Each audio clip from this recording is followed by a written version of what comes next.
ధూళినైన నన్ను దూతగా నిలిపావు, ఎన్నిక లేని నన్ను ఏలికగా చేశావు.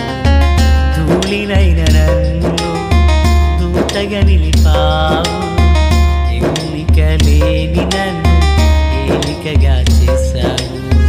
భూమి విరిగి ఫలమిచ్చెను, మేఘమిరిగి వర్షమొచ్చెను, రొట్టె విరిగి వృద్ధి చెందెను, నన్ను విరిచి వాడుకోమయ్యా.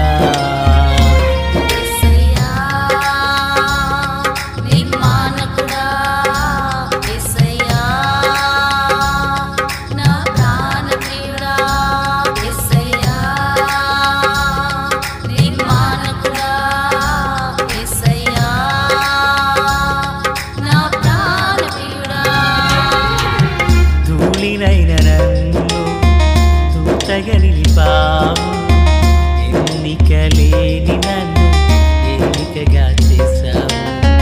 ధూళినైన నన్ను దూతగా నిలిపావు, ఎన్నిక లేని నన్ను ఏలికగా చేశావు.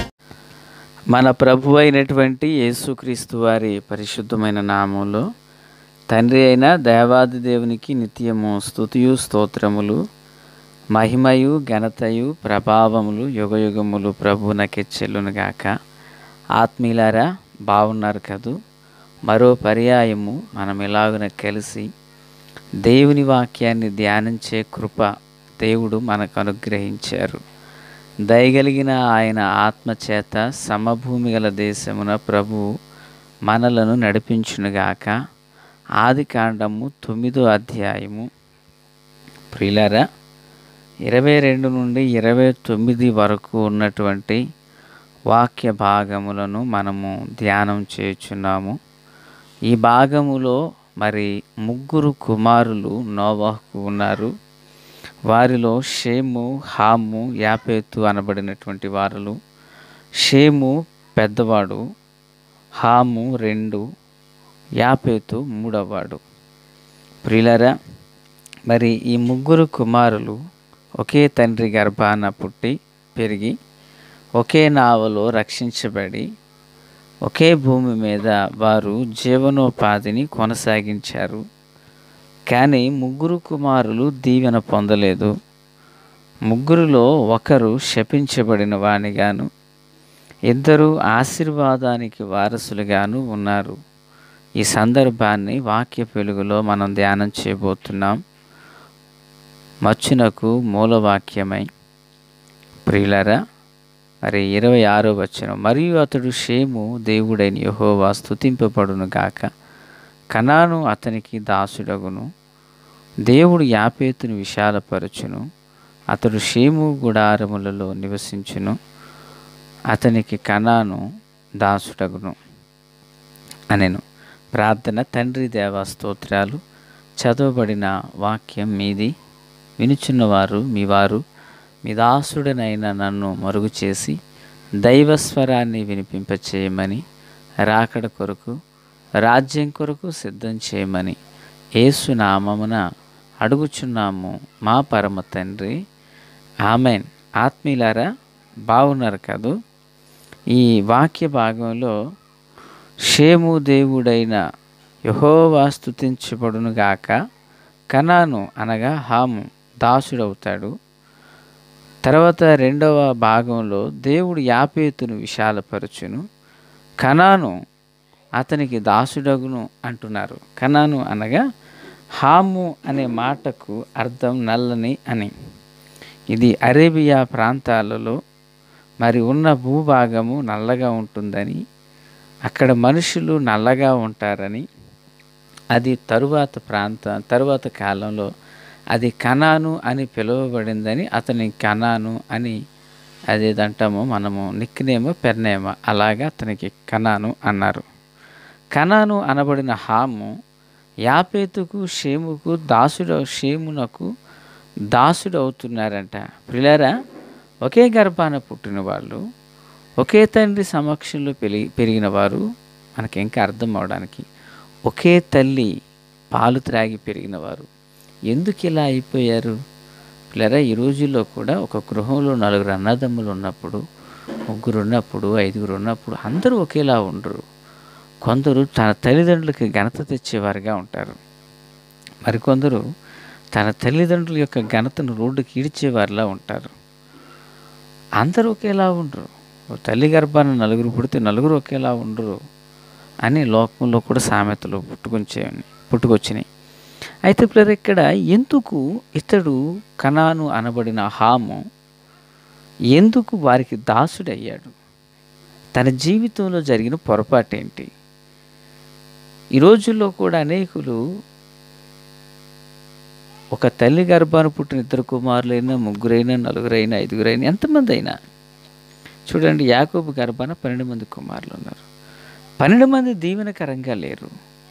రూబేను నీళ్ల వలె చెంచులుపై నీ ఉంటావన్నాడు రూబేన్ని.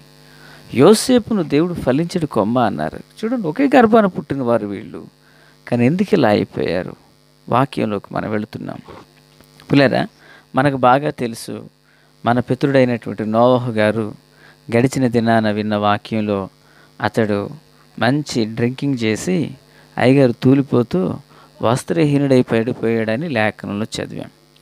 చూడండి, అది తెలిసి జరిగినా తెలియక జరిగినా తన జీవితంలో అది పొరపాటు. అయితే అలాగను వస్త్రహీనుడై పడి ఉండగా హాము అనబడినటువంటి వ్యక్తి 2వ కుమారుడు నోవాహును చూచాడు. చూచినప్పుడు ఏం చేయాలి? ఇతడు నేరుగా వెళ్ళి వస్త్రాన్ని తెచ్చి తన తండ్రి దిశమలను కప్పాల. అయితే ఇతడు అలా చేయలేదు. తన సహోదరులతో చెప్పాడంట. ఏమని? అన్నయ్య, తమ్ముడా, మన డాడీ మనోడు మంచి డ్రింక్ చేశాడు, అసలు బట్టలోనయో లేవో కూడా తెలియకుండా పడిపోయాడురా బాబు మనోడు అన్నట్లుగా, మన శైలిలో భాషలో చెబుతుంది అన్నట్లుగా వారికి ఇంటిమేషన్ ఇచ్చాడు. అయితే వాళ్ళు ఏం చేశారు? ఇంకా మిగిలిన వాళ్ళు ఎవరున్నారు? తల్లి భార్యలు ఉన్నారు కదా, వాళ్ళకి చెప్పారా? చెప్పలేదు. వారిద్దరు ఏం చేశారంటే తమ భుజాల మీద వస్త్రాన్ని పరుచుకుని అలాగున వెనక్కి నడుచుకుంటూ వెళ్ళి తండ్రి యొక్క దిశమలను కప్పారు, సిగ్గును కప్పారు. లేదా నిజానికి వీరు జీవిస్తున్న కాలంలో ధర్మశాస్త్రం లేదు.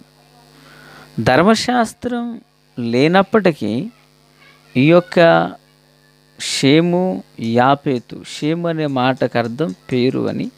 ఇది జలప్రళయం వచ్చిన కాలానికి ఇతడికి దగ్గర 98 సంవత్సరాలు.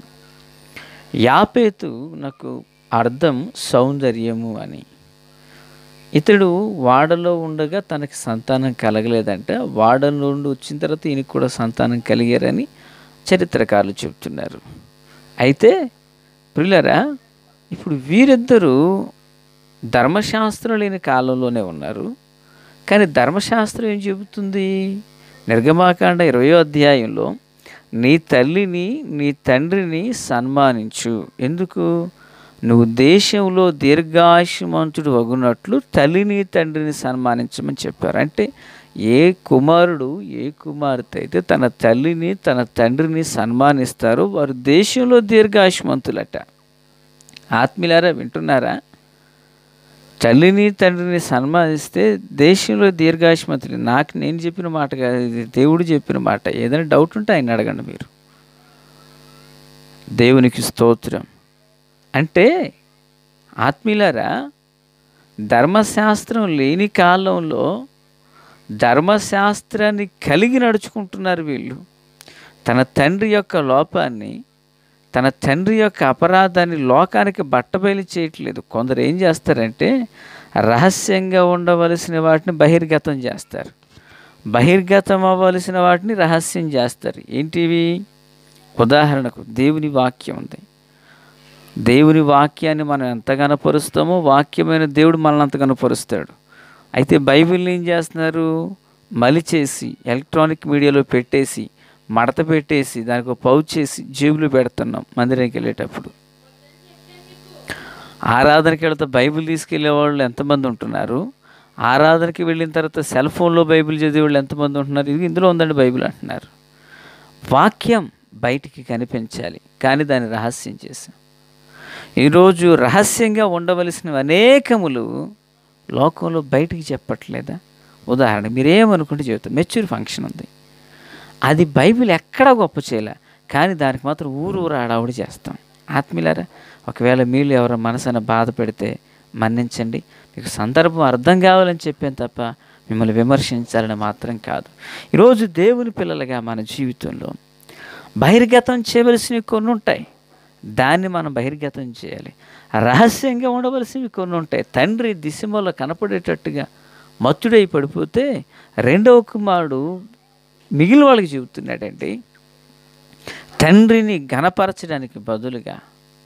ప్రియులారా, అయితే చిన్న కుమారుడు పెద్ద కుమారుడు అయినటువంటి షేము యాపేతులు అనబడిన వారు తన తండ్రిని అవమానపరచడం లేదు, అదొక అవకాశంగా తీసుకొనకుండా తమ దిశమలను కప్పారు.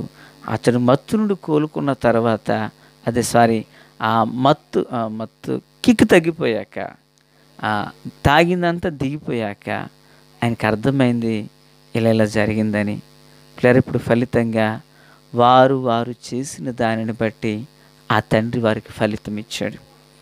ఎందుకు ప్రియులారా హాము శపించబడ్డాడు, షేము యాపేతులు ఎందుకు ఆశీర్వదించబడ్డారు?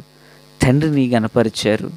ప్రియులారా, మరి హాము అయితే తండ్రిని గనపరచలేదు. ఇదిగో దేవుని పిల్లలుగా మన జీవితంలో మన తల్లిదండ్రులు సన్మానించాలి, ఆధ్యాత్మిక తల్లిదండ్రులను గౌరవించాలి. ఆత్మీయులారా, క్రీస్తునందు నాకు అత్యంత సన్నిహితులారా, జీవము కలిగినటువంటి దేవుని పిల్లలుగా ఓ దైవజనుడు ఓ మాట చెప్పారు,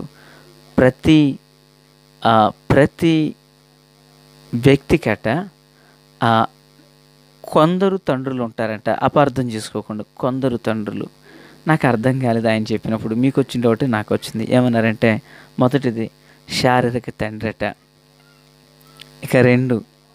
ఇక రెండు రక్షణ బాప్తిస్మాన్ని ఇచ్చి వాక్యపు అనుభవంలో నడిపించే తండ్రి అంట.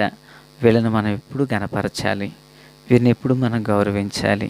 పిల్లరా, ఈరోజు ఆధ్యాత్మిక తండ్రి శారీరక తండ్రి మాత్రమే కాదు, మన కుటుంబంలో విషయాలు బయటికి పోకూడదు. బయటనే చక్కపెట్టుకోవాలి, అవి లోపలికి రాకూడదు.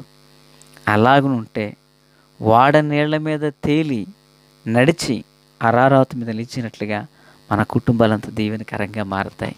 ప్రార్థన చేసుకుందాం. తండ్రి దేవా స్తోత్రం, దీవించండి, వాక్యం అందరి హృదయాల్లో ఫలభరితం చేయండి. మీ జీవంతోనూ కృపతోనూ బలముతో నింపండి. ఆశ్చర్యకరమైన వెలుగులో ప్రతి అక్కరత అవసరాలన్నీ తీర్చండి. ఘనమైన మీ కృప మా అందరికీ తోడై ఉండునుగాక. యేసు నామములో ఆమేన్.